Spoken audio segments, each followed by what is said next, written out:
Assalamualaikum, and today we are continuing on a new topic. This new topic is about Muhammad birth and 40 years prior to prophethood. His birth.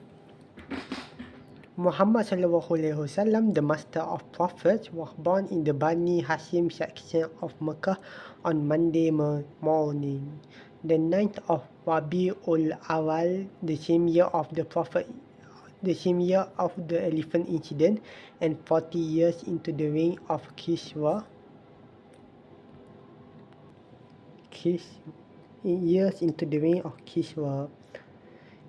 The 20th or the 22nd April of 2571 CE. According to the scholar Muhammad Sulaiman al-Mansuri and the astronomer Mahmud Pasha, Ibn Sa'd reported that Muhammad's mother said, "When he was born, there was light that issued out of my pudendum and lit the palace of Syria." Ahmad and Ad-Darimi reported something similar to this. It was reported that significant signs accompanied his birth.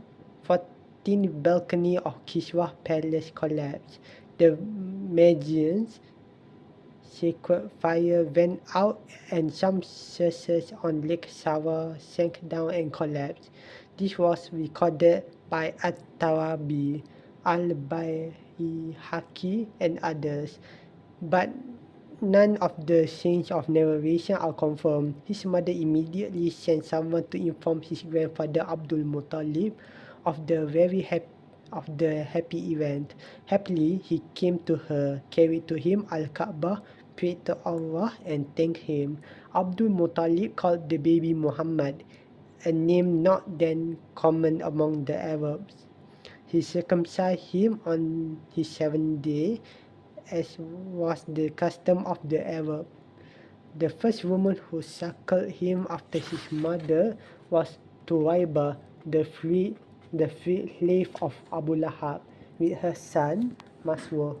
She had suckled Hamzah bin Abdul Muttalib before, and later Abu Salamah bin Abdul Asad al-Makhzumi. So this is about the birth of Prophet Muhammad, and we know that the name Muhammad wasn't common back then. The name Muhammad was common now because of Prophet Muhammad SAW. Right after the birth of Prophet Muhammad, we are talking about the childhood of Prophet Muhammad SAW. It was the general custom of the Arabs living in towns to send their children away to Bedouin wet nurses, so that they might grow up in the free and healthy surrounding of the desert. Thereby, they will develop a strong body and acquire the pure spirit and manners of the Bedouins, who were noted both for chastity of their language and for being free from those vices which usually develop in inactive societies. Alhamdulillah, the Prophet ﷺ was later entrusted to Halimah bin Abi Duaid from Bani Sa'ad bin Bakar. Her husband was Al-Harith bin Abdul Uzza, called Abi Kabsha, from the same tribe. Muhammad ﷺ had several foster brothers and sisters: Abdullah bin Al-Harith, Anisa bin Al-Harith, Hudhafa, and Judhama bin Al-Harith, and she used to take care of the Prophet ﷺ and Abu Sufyan bin Al-Harith bin Abdul Muttalib, the Prophet cousin Hamzah bin Abdul Muttalib. The Prophet uncle was suckled by the same two wet nurses, Tuwaiba and Asadiyah, who suckled the Prophet ﷺ. Tradition delightfully relate how Halimah and the whole of her household were favored by successive strokes of good fortune, while the baby Muhammad ﷺ lived under her care. Ibn Ishaq stated that Halimah narrated that she, along with her husband and a suckling babe, set out from her village in the company company of some women from Banu Sa'ad bin Bakr in quest of children to suckle. He said, it was a year of drought and famine, and we had nothing to eat. We rode on a brown mule. We asked an old sea camel. By Allah, we could not get even a drop of milk. We could not have a wink of sleep during the night, for the child kept crying because of hunger. There was not enough milk in any breast, and even the sea camel had nothing to feed him. We used to constantly pray for rain and immediate relief. At length, and reached Mecca looking for children to suckle. Not even a single woman among us accepted Allah's Messenger ﷺ offered to help to her. As soon as they were told that he was an orphan, they refused him. We had fixed our eyes on the reward that we would get from the child's father. An orphan, what are his grandfather and mother likely to do? So we refused him to accept because of that. Every woman who came with me got a suckling, and when we were about to depart, I said to my husband, "Oh Allah, by Allah, I do not like to go back along with the other woman without any baby. I should go to that orphan and I must take him." He said, "There is no harm in doing so, and perhaps Allah might bless us through him." So I went and took him, because there was simply no other alternative left for me but to take him. When I lifted him in my arm and returned to my place, I put him on my breast, and to my great surprise, I found enough milk in it. He drank to his heart's content, and so did his foster brother, and then both of them went to sleep, although my baby had not been able to sleep the previous night. My husband then went to the sea camel to milk it, and to his astonishment, he found plenty of milk in it. He milked it and drank it to our fear, and enjoyed a sound sleep during the night.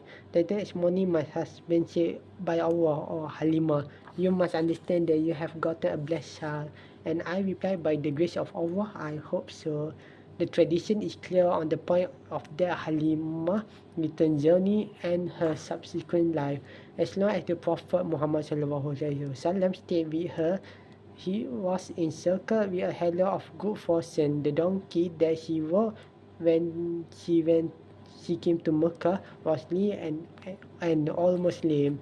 It recovered speed, but much to the amazement of Halimah's fellow travelers. By the time they reached the encampment in the country of the clan Sa'ad, they found the scale of fortune turned in their favor. The barren lands sprouted luxuriant grass, and the beasts came back to them satisfied and full of milk. Muhammad ﷺ stayed with Halimah for 2 years until he was weaned, as Halimah said. Then we took him back to his mother, earnestly requesting her to have him stay with us, and we may have benefit from the good fortune and blessing he brought us. We persisted in our request, expressing our anxiety over the child catching a certain infection peculiar to Mecca. At last, we were granted our wish, and the Prophet ﷺ stayed with us until we returned with him. The Prophet ﷺ stayed with them until he was about 4 or 5 years old. Then, as related by Anas in Sahih Muslim, Gabriel came down, opened his sack, and took out his heart. He then extracted a blood clot out of it and said that was the part of the Satan in there. And then he washed it with the water of Zamzam in a gold basin. After that, the heart was joined together and it restored to its place. The boys and playmates came around to his mother, his nurse, and said, "Verily, Muhammad has been murdered."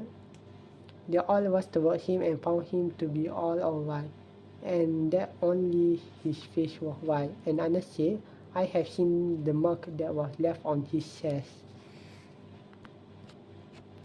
So it's about back to his passionate mother. After this event, Halimah was worried about the boy and returned him to his mother, with whom he stayed until he was 6. In respect of the memory of her late husband, Aminah decided to visit her grave in Yathrib, Medina. She set out to cover a journey of 500 kilometers with her orphan boy, her father-in-law, Abdul Muttalib, and a woman servant, Ayman. She spent a month there and then made her way back to Mecca. On the road, she suffered a severe illness and died in Abwa on the road between Mecca and Medina. To his compassionate grandmother, Abdul Muttalib brought the boy to Mecca. He had warm passion toward the boy, his orphan grandson, who recently just his mother's death, added more to the pain of the past. Abdul Muttalib was more passionate with his grandson than with his own children. He never left the boy as prey to loneliness, but only preferred him to his own children. Ibn Hisham reported a mattress was put in the shade of Al-Kaaba for Abdul Muttalib. His children used to sit around that mattress in honor of their father, but Muhammad ﷺ used to sit on it. His uncle would take him back, but if Abdul Muttalib was present, he would say, "Leave my grandson. I swear by Allah that this boy will hold a significant position." He used to sit the boy on his mattress, pat his back, and was only pleased with what the boy did. When Muhammad ﷺ was 8 years, 2 months, and 10 days old, his grandfather Abdul Muttalib passed away in Mecca. The search of the Prophet Muhammad ﷺ was now passed on his uncle Abu Talib, who was the brother of the Prophet's father. Abu Talib took the responsibility of his nephew in the best way. He put him with his children and preferred him to them. He singled the boy out with great respect and high esteem. Abu Talib remained for 40 years servicing his nephew and extending all possible protection and support to him. His relation with the other were determined in the light of the treatment they showed to the Prophet. Ibn Asakir reported on the authority of Jalhamah bin al-Futah, who said, "Alhamdulillah, I came to Mecca when it was a rainless year. So Quraysh said, O Abu Talib, the valley has become leafless and children are hungry. Let's go pray for rainfall."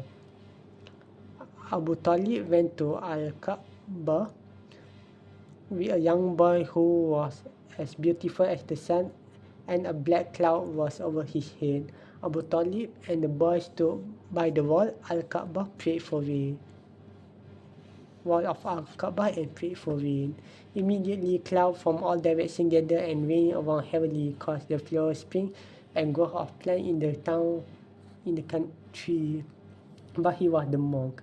When Allah's Messenger was 12 years old, and they said plus 2 months in 10 days, he went with his uncle Abu Talib on a trade journey to Syria. When they reached Busra, which was part of Syria, in the vicinity of Haran under the Roman domain, there was a monk named Bahira. They say his name was George, who came out to meet them, and although he had not met them before, he readily recognized the Prophet ﷺ and said while taking his hand, "This is the master of all humans. I'll send him with a message which will be a mercy to all beings." Abu Talib asked, "How do you know that?" He replied, "When you appear from the direction of Aqaba, all stone and tree prostrate themselves, which they never do except for a prophet. I can also recognize him by the seal of the prophethood which is below his shoulder. Like an apple, we have found this in our book." He also asked Abu Talib to send the boy back to Mecca and not to take him to Syria for the fear of the Romans and Jews. Abu Talib obeyed and sent him back to Mecca with some of his men servants.